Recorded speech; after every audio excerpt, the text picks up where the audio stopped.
De réforme du statut d'auto-entrepreneur. Le gouvernement pourrait bientôt en limiter la durée dans certains secteurs comme le bâtiment.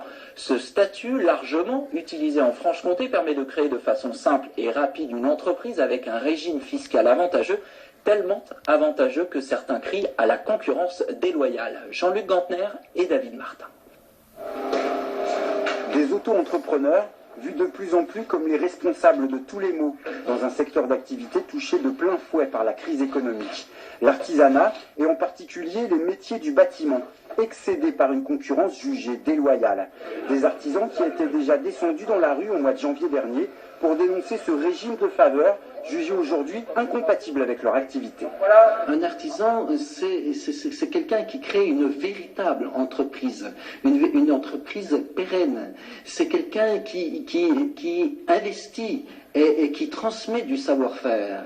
C'est ça l'artisan. C'est aussi quelqu'un qui crée des emplois. Et les auto-entrepreneurs, ils ne sont pas dans ce secteur, sur ce champ d'application. Ils ne créent rien, ils ne pérennisent rien. La plupart, l'écrasante majorité d'entre eux ne dégagent aucun chiffre d'affaires.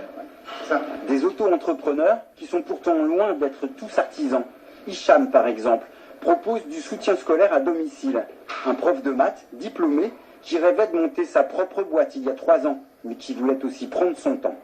J'ai développé une certaine clientèle qui va justement me permettre de passer début 2014 à changer de régime et à me mettre en entreprise classique, entreprise individuelle, régime classique. Je pense que j'aurais jamais pu faire le pas, me lancer dans l'aventure s'il n'y avait pas ce régime d'entrepreneur.